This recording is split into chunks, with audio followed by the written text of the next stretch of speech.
So for the next sample test that we're going to look at is for nitrates. And nitrates are a form of nitrogen. They're normally commonly found in our environment, but sometimes we can get excess amounts from outside inputs, whether that is animal waste or from a wastewater treatment plant accidentally, or from fertilizers. And so that's when we care to see if there's maybe an imbalance going on in our system with nitrates. And if we do have that imbalance, it can cause aquatic plants to grow. It can choke out our streams if those aquatic plants take over, and can raise in that process of aquatic plants growing in the stream. It can actually slow down the flow and cause the water temperature to increase and lower dissolved oxygen. So there's kind of a chain level effect of having excess nitrates in our water bodies. So for this one, we are going to do our sample. We're measuring up to 5 milliliters. I'm going to rinse 3 times and then collect my sample. Bringing my dropper out just in case I need a little bit of extra help.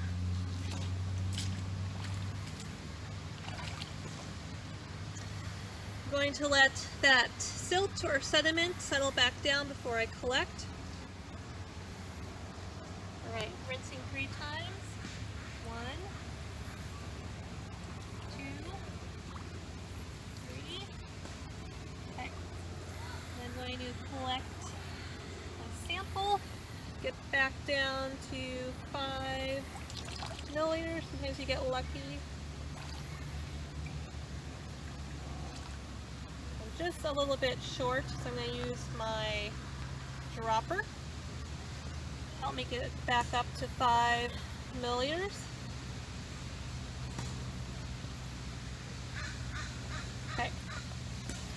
Going to cap my sample and then move back to the stream bank to add my reagents in. Again, our reagents help produce that chemical change that we're looking to see. And so for the reagents you're looking for in your reagent bag are nitrates number 1 and 2. So we're going to start with nitrate number 1 first. And these are tablet form. So I'm just going to pop the lid off here. Just put one of our tablets in here, number 1, double check. Yep. Okay.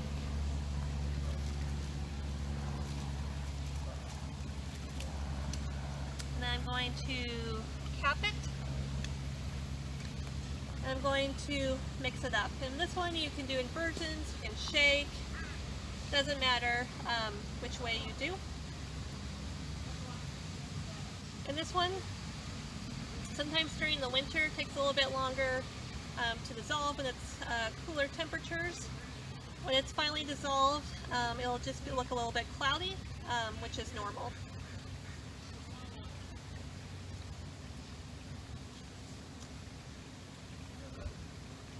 Okay, we're almost there.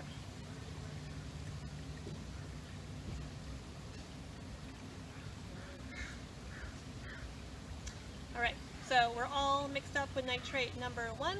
It's a little bit cloudy, that's normal. Okay, so I'm going to put in nitrate number 2. The thing to note about nitrate number 2 is that it's sensitive to the light. So we have an aluminum sleeve in the nitrate kits that you're going to want to stick the whole sample bottle into before you add in nitrate number 2. Nitrate number 2, again, is a tablet. So I'm just going to pop that one in. Confirm I have number 2. Yep.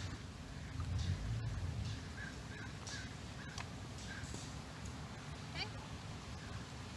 That is in.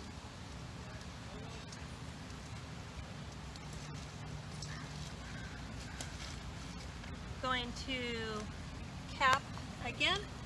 And this time, since we can't see our reagent mixing, we just time for 2 minutes. And that ensures enough time for our sample to mix up. I should mention, anytime that you are timing, feel free to use a watch or your phone. Either way works. We do encourage people when they are stream monitoring to monitor in a group or a pair. If you have a family member that wants to monitor with you. We do have established monitors on our prioritized sites that we do monitor.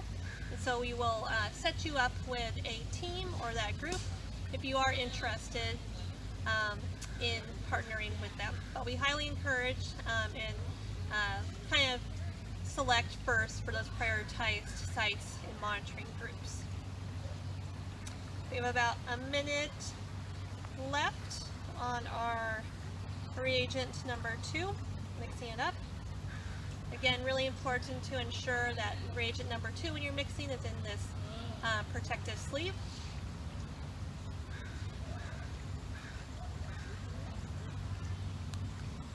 Again, sometimes if we have excess nitrates, it's hard to determine what might be impacting them, because a lot of times they're non-point source pollution, which means it's hard to pinpoint where that pollution is coming from.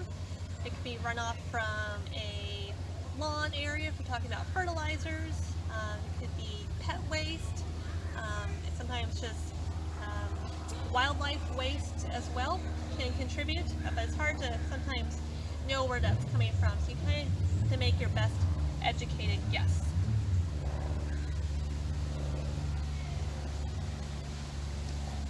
Alright, so that's 2 minutes, and so what I like to do is I just still leave the sample tube in the protective sleeve and just let it hang out in your kit. And so we just let that wait for 5 minutes, and then we'll check and see what our nitrate level is. Alright, so now that our 5 minutes has elapsed from our second nitrate, it's time to take this out of the sleeve and see what our nitrate levels are. So we can stick the tube into the slide bar, and the slide bar has different shades of pink that correspond to a nitrate level in milligrams per liter. And again, it's helpful to hold this up to the sunlight so you can see a better representation of what that color is. And you can see we really aren't seeing any pink in here, which really indicates that there's low level of nitrates. And if it looks like it's between one of the numbers, you can take the average between those two.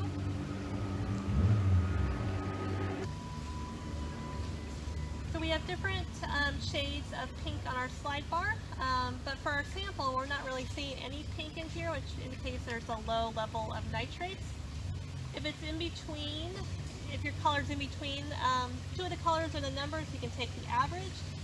And so for this one, I would say we're probably at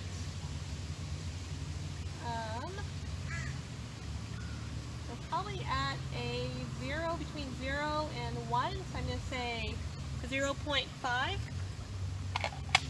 for our nitrates, and that's what I'm going to write down on our sheet, 0.5 milligrams per liter.